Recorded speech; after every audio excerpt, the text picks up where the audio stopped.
You can't look at the water and at the sea without remembering what happened to George. It's got too many bad memories for me now. Oh, I miss him. Miss him every day. I miss his voice. I miss his phone calls. He called me all the time. I just miss him as a son. Pretty much every night I go to bed, I see his face. No parent should have to lose their son that way.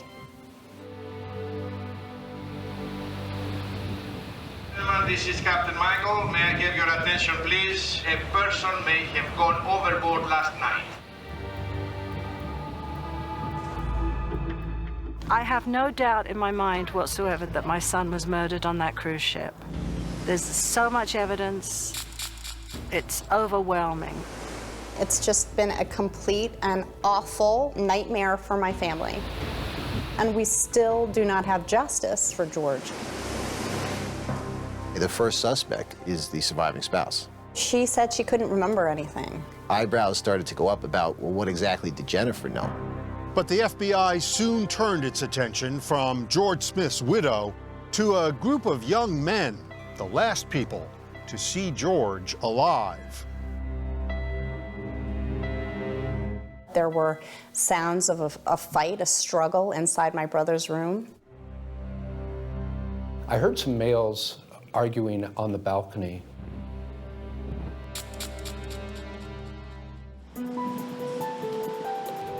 What we're trying to do is sort through the facts and figure out what happened that night, because unfortunately this has become pretty much a cold case. While on the cruise, did you meet George Smith IV? There was a series of questions that I asked in each of the depositions of each of the boys. Do you know what happened to George Smith?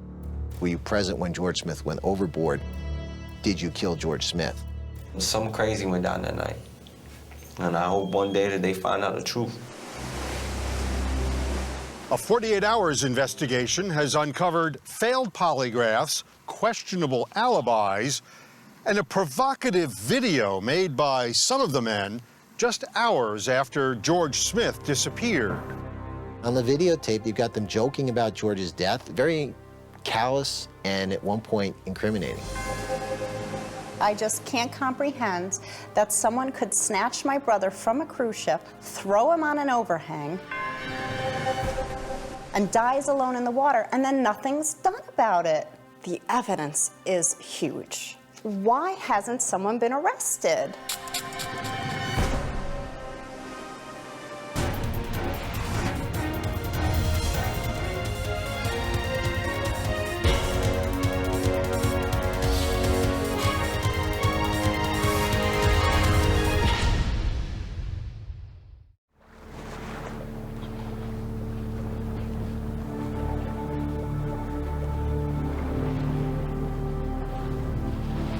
Sometimes you still think, he might be still out there, because we don't have a body.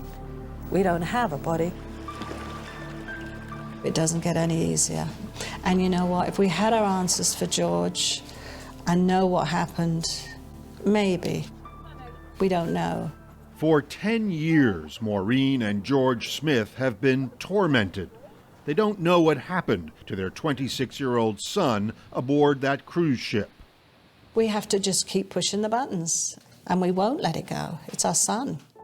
It wasn't supposed to be this way. George Smith IV had seemed destined to have it all. Fine young man, handsome, hardworking.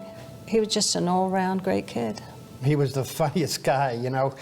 I would sit and have a couple beers with him, and he'd make me laugh for the whole night. And besides, he was so good looking, the girls just fell all over him. So it was a lot of fun. He was just a great guy. George was about to take over his father's liquor store in Greenwich, Connecticut. George made the store. He was much more of a lively guy than I and loved to talk, and he had that gusto in him, and he really wanted to take the store and build it. Stop by today. This is George working alongside his father in a local commercial. He always called me the old man because I wasn't into modern tools and techniques like he was. So I was the old man. I was the dinosaur that he had to deal with. George's future seemed even brighter when he met Jennifer Hagel, an aspiring school teacher. I was overwhelmed with her because she had this dynamic personality. She was very fun-loving like him, very attractive, and he was very happy with her. With this ring, After a 3-year courtship, I thee wed. George and Jennifer were married in a ceremony overlooking the sea. It was a really lavish affair in Newport, Rhode Island. It was a storybook wedding. It was absolutely beautiful. George's older sister, Bree, remembers the day very well and how excited they were to go on their honeymoon. They were so excited to be starting their life together, and they couldn't wait to start their cruise. I can remember shaking his hand in the street and saying goodbye to him. No one could ever imagine that just less than 2 weeks later, George would be missing. In late June 2005, Royal Caribbean's Brilliance of the Seas set sail from Barcelona. The footage you see is from a sister ship. Fellow honeymooners Paul and Galina Kvitnitsky were on board with the Smiths. We sat down next to one another, and since the first day we became acquainted. The couples hit it off immediately. They were really great. I mean, they were just very normal, down-to-earth, happy people. I would say we spent a lot of time together. They loved the sights. I remember they were taking a lot of pictures. Like everywhere they went, they were like always with the camera. And back on the ship, they socialized into the early morning hours. I think he enjoyed himself a lot, you know, having a drink or two. He didn't have a good tolerance for alcohol. Like you could see he would have like 4 beers, and you know, you could see that he was pretty much drunk. Around midnight on July 5th, the two couples headed for the casino. It would be the last night of George's life. Jennifer, who's seen here on casino security cameras, spent much of her time at the blackjack table. And George, who was also captured on tape, headed for his usual spot at the craps table. He was just having fun at the table, and you could see that right away. George was soon joined at the table by another shipboard acquaintance, California college student Josh Askin. 48 Hours spoke to Josh in 2006. Hung out with him for a little bit, nothing too in-depth. Jennifer played a little blackjack, I played a little craps with George. There were a lot of other people around as well who we'd met on the cruise so far. And a group of Russian-American students were also making the rounds that night. Cousins Zachary and Greg Rosenberg and their friend Rusty Kaufman. Josh had met them on the cruise as well. Everyone who was over 18 pretty much congregated in the casino. Everyone was in high spirits. And George and Jennifer were high rolling. At one point, George, who's seen here at the casino with Josh, went back to his own cabin to get extra cash for Jennifer. I think George looked prosperous. Additionally, had a really nice watch, which was a Breitling watch, was worth a bit of money. And Bree Smith wonders if someone on the ship was getting the wrong idea about her brother. People may have made assumptions that George was a millionaire, even though he wasn't. And one thing that was clear to Paul that night was that by the time the casino closed, both Jennifer and George were already drunk. And I just remember telling him, it's time to call it a night. It's time to call it a night. Paul wishes his new friend had listened. 2 hours later, George Smith would be gone.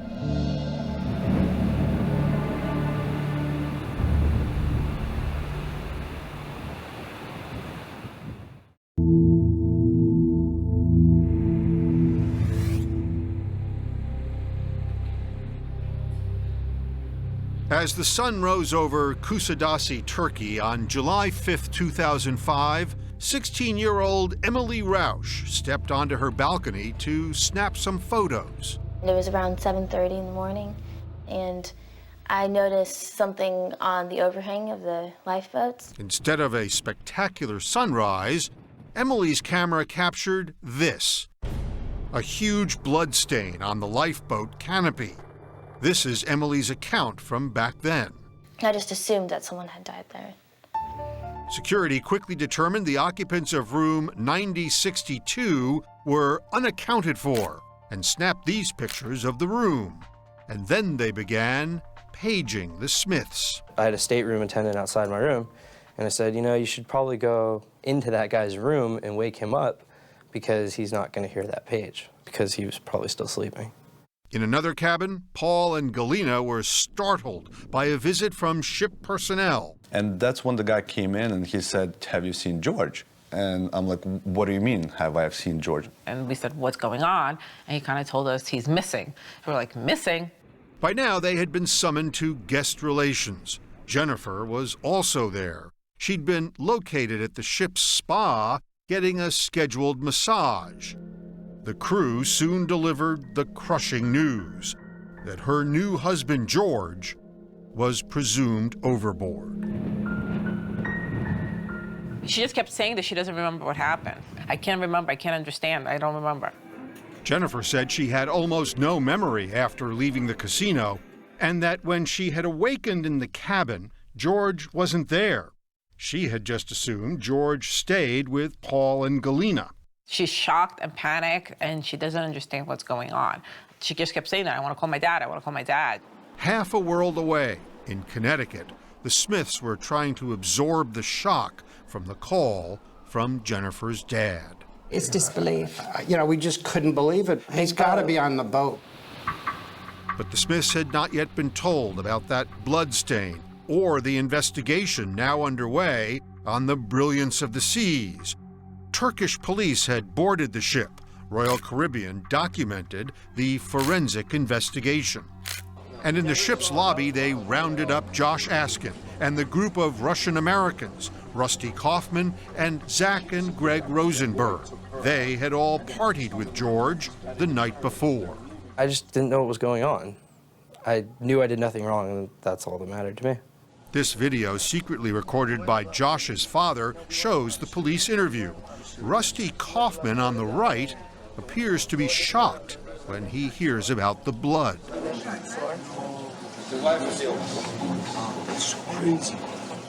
The video only captures snippets of what has emerged over the years as a very complex story.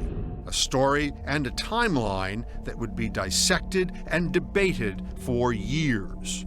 Can we drop them off? The second time, or we closed the door, we never saw him. Never saw him again. End of story. I'm dead. Never saw him again. The young men's account begins at 2:30 a.m. after the casino closed. It was on an elevator to the disco where Josh says he noticed some odd behavior from casino manager Lloyd Bota. There was maybe a time when Lloyd, the casino manager, put his arm around Jennifer, and we thought a little awkward moment. It was just a little awkward for a second. At the disco, the party was in full swing, and the guys smuggled in a bottle of a potent liquor called absinthe. They were having shots of absinthe. They were having shots. Albert Diane represents Rusty Kaufman.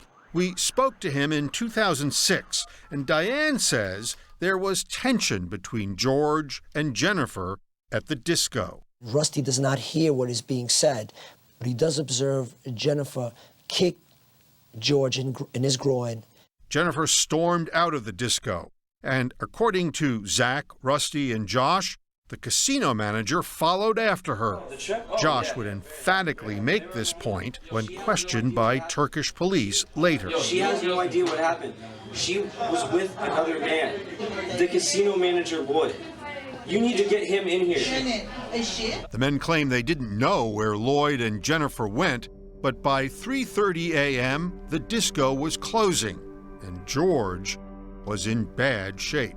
George was kind of slumped over in a chair. I asked my buddies, will you help me take him home real quick? When they are walking to the cabin, they are literally carrying George. At 3:52 a.m., the guys entered the Smiths' cabin. The ship's key entry log records the time, but Jennifer is not there. George all of a sudden expresses a wish to go search for his wife. And at this time, the boys are having a loud discussion, debate about whether they should go and assist George. The group heads out again, and after a brief search of the ship's solarium, they return George to his cabin at 4:01 a.m. I went to the restroom right when we went in. I probably saw him for like a minute, 30 seconds. They actually lay George on his bed, take off his shoes, and he displays a tremendous gratitude towards these young men. In fact, he hugs and kisses one or two of these young men. And that was the end of it. But just remember, not at one point or no time did he ever seem angry or anything at all. But shortly after 4 a.m., passenger Cleet Hyman, a vacationing deputy police chief, hears a disturbance next door. My wife and I were awakened by yelling coming from the Smith cabin. This yelling sounded what I would liken to a drinking game. A few minutes later, suddenly, though, there was an argument out on the Smith balcony. This argument appeared to be between 3, maybe 4 male individuals. But Rusty's lawyer insists that the men never went out on the balcony. After about 2 minutes of the argument, we heard one lone male voice repeatedly say, good night, like they were ushering someone out of the room. I looked out and saw 3 male individuals walking away from the room. 3 males walking away? Then where was the 4th man? Diane insists all 4 men left together. Rusty is a pretty wide type of young man. I believe that the witness just failed to observe the 4th one. What Cleet Hyman hears next would become the subject of endless speculation. Was George alone in the room? At this point, we heard just a lone male voice in the room. We heard what sounded like the cupboard doors being closed loudly, and also sounded like furniture being moved. Greg and Pat Lawyer, in the cabin on the other side of the Smiths, hear something similar. There was what I call trashing of the room sounds. I thought somebody was throwing furniture around, either mad or having a good time, so we dismissed it at that point. After about 2 minutes of total silence, however, there was a large, what I would call a horrific thud. That thud is believed to be the sound of George Smith hitting the metal canopy at around 4:30 a.m. About that same time, Jennifer is found passed out in a hallway. As for the men, they say they were all back in their cabin, ordering a lion's share of room service. Yeah, room service. We ordered room service. They were definitely in their own cabin, in Zach's and Rusty's cabin, ordering food at that time. But as it would turn out, the young men's alibi would be called into question. It doesn't hold up at all.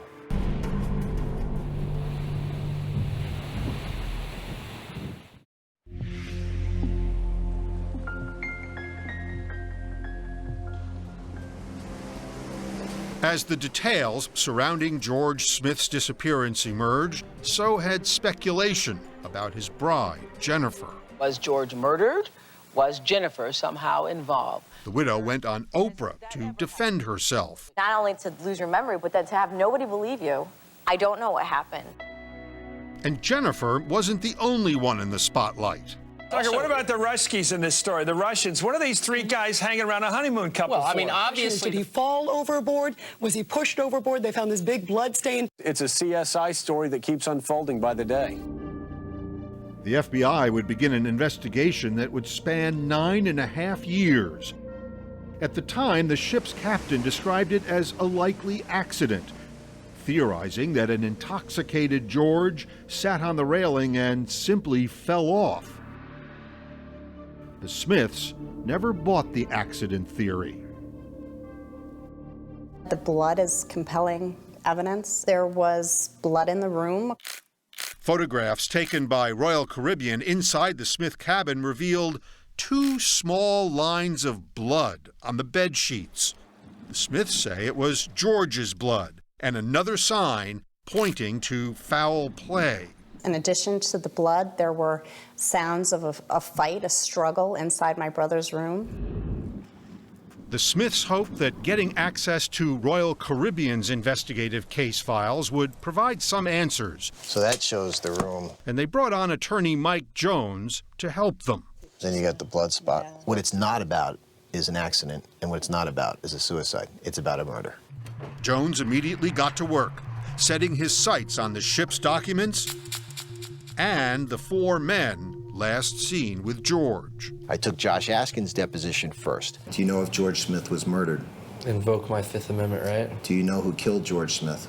Invoke my Fifth Amendment right. That's a yes or no answer. Josh Askin took the fifth. I invoke my Fifth Amendment right. On everything. My Fifth Amendment right. My Fifth Amendment right. My Fifth Amendment right. In late June of 2005, did you go on a Royal Caribbean cruise with your family? I invoke my Fifth Amendment right. I had him take the fifth as to his date of birth, his name. Attorney Keith Greer represents Josh Askin. And so I told him the only way we're going to do this, Josh, is if every single question you're asked, you plead the fifth. Greer says that Josh has always been cooperative, speaking freely to everyone, but there came a point when he had to shut him down because the feds were getting aggressive. And they have told us that if Josh ever says anything that is different than what he said before in the grand jury, anything, they will fly him back to Connecticut on perjury charges. I couldn't have that happen. Attorney Albert Diane says Rusty Kaufman got the same treatment and has stopped cooperating with the FBI. And the more he wanted to speak with them, the more he wanted to tell them what happened, the more they accused him of foul play. That's the truth? I do. During his deposition, Rusty Kaufman didn't plead the fifth, but his memory on a lot of things seemed a bit rusty. When you say we put him to bed, who put him in the bed? I don't have a recollection of that right now. Josh said that he actually used the bathroom at that point. Do you remember that? I don't have a recollection of that. Okay. Morning, Zachary. My name is Michael Jones. Zachary Rosenberg also invoked his right against self-incrimination. Was there any commotion in the room? I'd like to invoke my Fifth Amendment right. The only one who appeared forthcoming was Greg Rosenberg. In 2010, Mike Jones found him in a Florida prison. Why are you here in prison? Trafficking. Greg was serving 3 years for trafficking in oxycodone. He says to support his expensive taste. Clothes. I'm a fanatic for clothes, jewelry, watches. That's why I'm in here, man. Murder's a different deal. Murder's a different deal, man. I don't have it in my heart to kill nobody, man. Did you have anything to do with George's death? No, never did. Never would, never thought about it, no. Greg brought up that room service party. All right, what'd you eat? Tuna fish sandwiches, I know that. We had like tuna fish sandwiches and I think cheeseburgers. I know we had something that fast food type. We were infatuated with the fact that we could order whatever we want. They ordered so much food and they couldn't have killed George because they were in the room eating the room service. I mean, it's a nice story, but it doesn't work. In 2010, Mike Jones finally got his hands on those Royal Caribbean internal documents. The room service party is pretty much blown by the information we got from Royal Caribbean. I mean, that's a big fact. The ship's records show that although several short calls were made from Zach and Rusty's cabin to room service after 4:13 a.m., there is no record of any order of any kind. The handwritten records show that the room service was never delivered. Was it human error they didn't write it down? Keith Greer insists the room service party did take place, but it was never really an alibi to begin with, since the food would have been delivered after George went missing. The food service itself doesn't prove that they were in a certain place at the time George went over, because George goes over about 4:20 in the morning. So at that point in time, really the only alibi they have is each other. If the ship's records raise some questions about where the men say they were that night, they also cast doubt on where they implied Jennifer was. Remember the casino manager the guys said she left with at the disco? She was with another man. The casino manager boy. And that didn't happen. That just didn't happen. Other witnesses say Lloyd did not leave with Jennifer, and key records show that he entered his girlfriend's cabin at 3:25 a.m. while the Smiths were still in the disco. And he had gone to his girlfriend's room, and she was able to corroborate that. So I think Lloyd became the victim of this attempt by the Russians and by Josh Askin to deflect attention from themselves. As for Jennifer, several witnesses saw her leave the disco alone and unsteady at 3:30 a.m. There are some witnesses from the cruise ship employees that actually escorted her onto the elevator and tried to help her get off the elevator on her floor before she ended up going the wrong way on deck 9. An hour later, Jennifer was found passed out in that hallway around the time George went overboard. Lloyd Bota and Jennifer both passed FBI polygraphs. People that the Russians and Josh were pointing fingers at both came through very cleanly on their polygraphs. The four men are still on the FBI's radar, and the discovery of a homemade videotape only raises more suspicion. It's ridiculously provocative.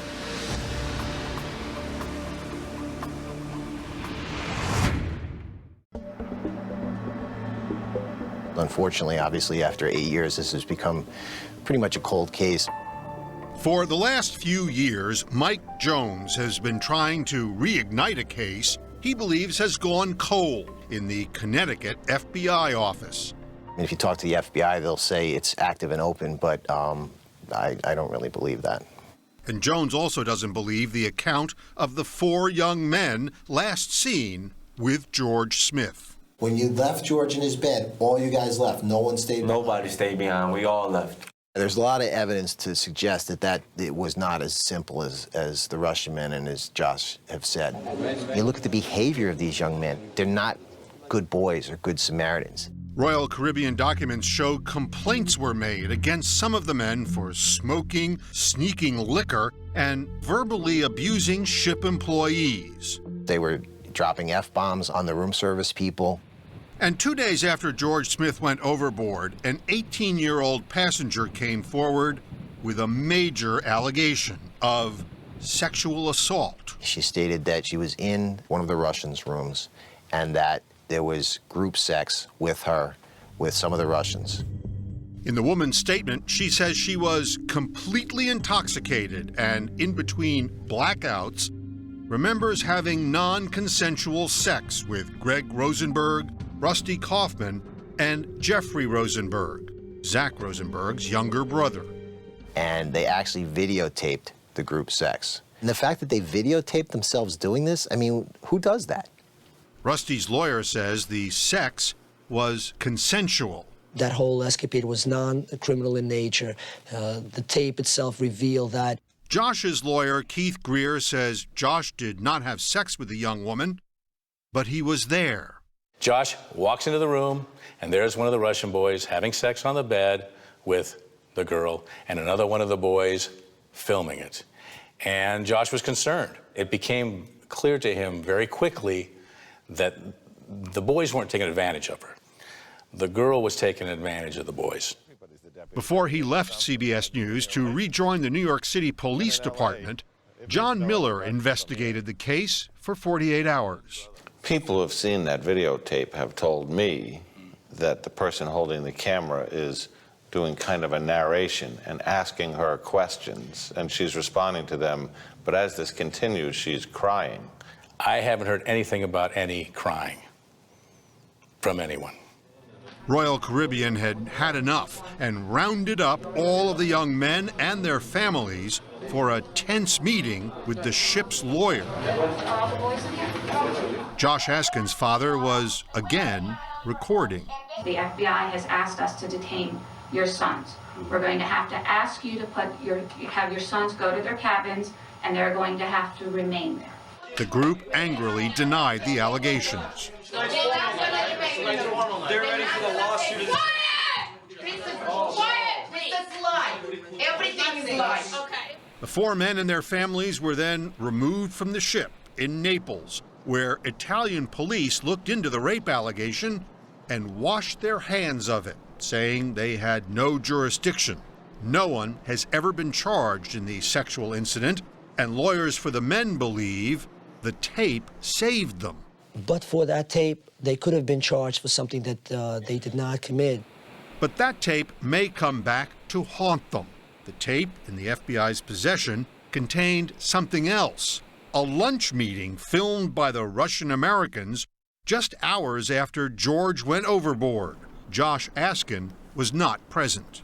They pass a video camera around, filming themselves, commenting about George's death in a very callous way. And they're laughing and joking very callously about him being wealthy. And certainly the way they were talking, they either knew or they had a pretty good sense of what had happened. A source close to the investigation has told CBS News that on the tape, one of the men, Rusty Kaufman, refers to George going parachute riding off his balcony. It is not an admission, but it is, at the very least, provocative. And there's more.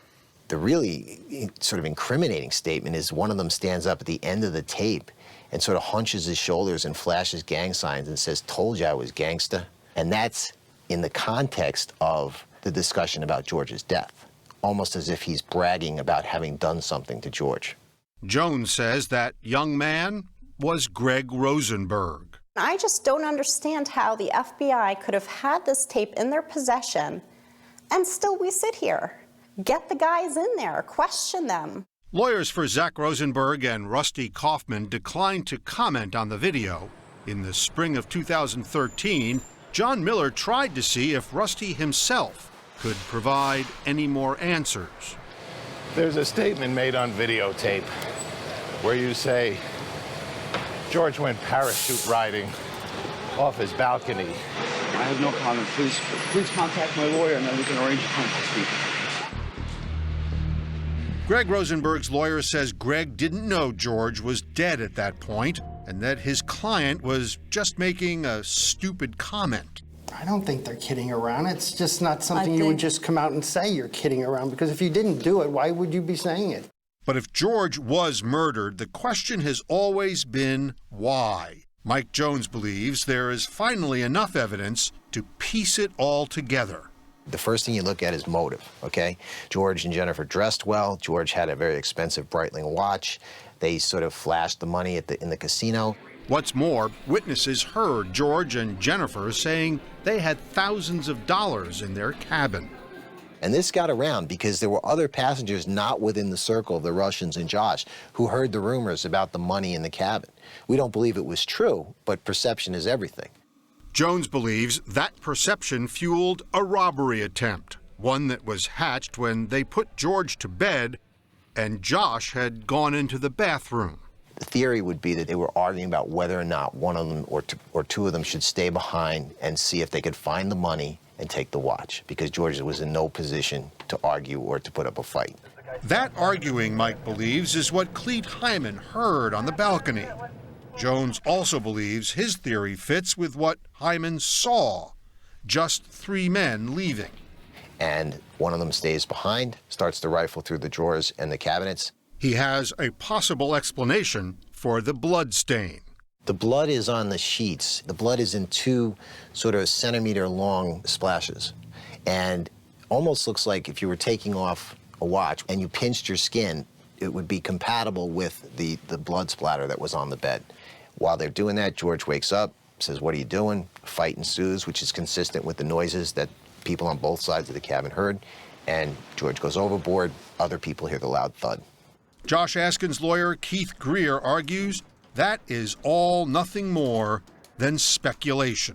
Even Clete Hyman, he even said that he did not hear the sounds that you would expect if there was a fight. You know, you dirty so-and-so, the smacking, the kicking and stumbling and yelling of two guys going at each other in a fist fight.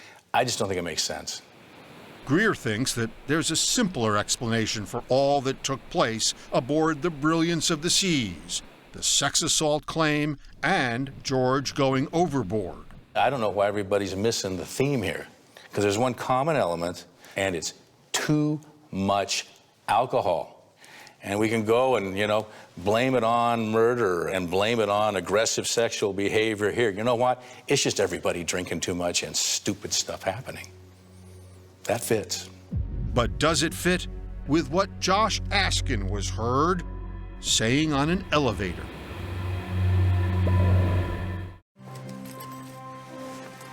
Mike Jones is a persistent man, and he believes his persistence will one day pay off.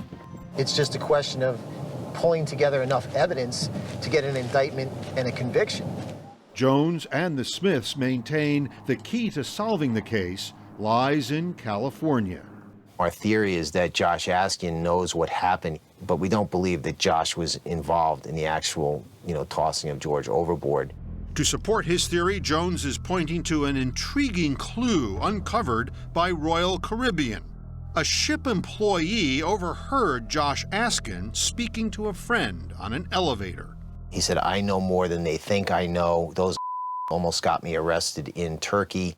Keith Greer argues the comments were taken out of context, and Josh has nothing to hide. Do you think that Josh Askin has told you everything he knows? Absolutely. No doubt. But Greer admits the FBI told Josh he failed a polygraph. Greer questions the test and the result. I think it's another rubber hose ploy, you know, where just to freak Josh out and upset him more. I think it was just the psychological war that they were waging on him and his family, or they didn't take the time to do it right, one or the other. Sources tell CBS News Rusty Kaufman also was tested, and he too failed. Yes, ma'am. Greg Rosenberg was administered a private polygraph test. I took a polygraph. You did take one? Yeah, it was inconclusive because I'm ADHD, because you could tell I like to move a lot. It was inconclusive. There ain't no lies that I need to tell.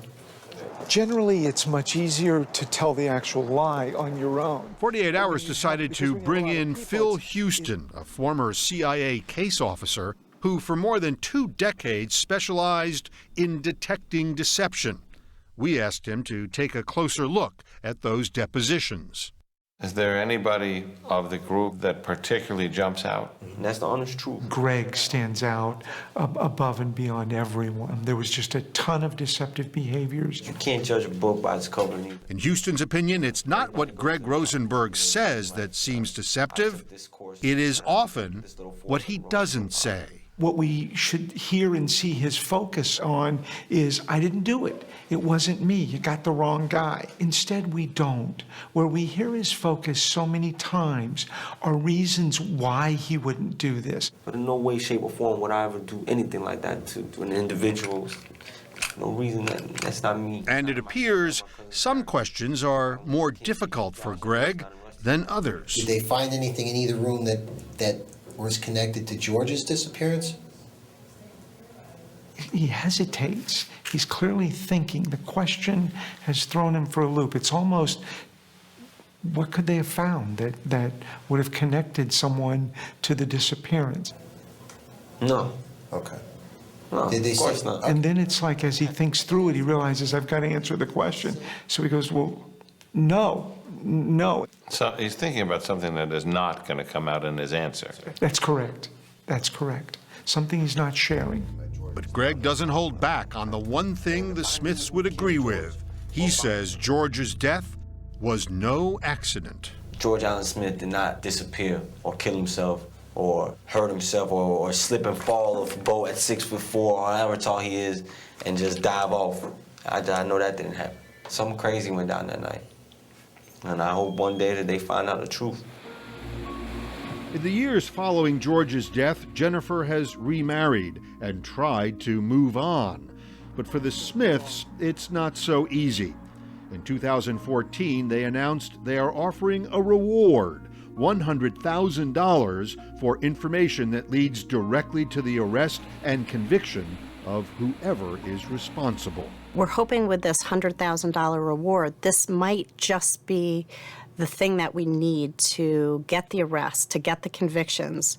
Until the day this case is solved, the Smiths vow not to let George's memory die on that ship.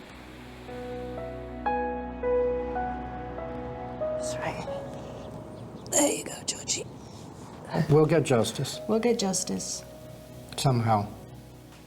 Somehow we'll get justice for George. Somebody will talk. And shame on them that don't. Shame on the people that have put us through this hell.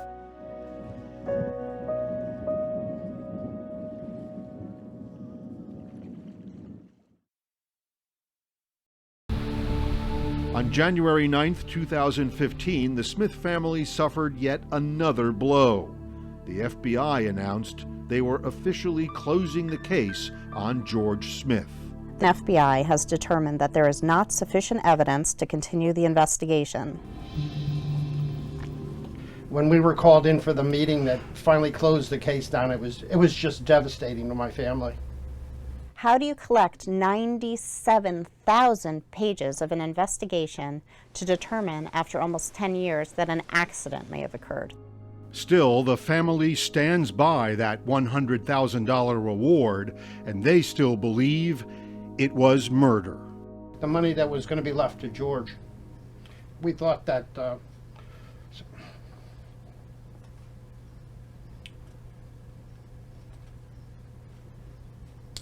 since he wasn't going to be here to get that money, somebody else could use it to help our family.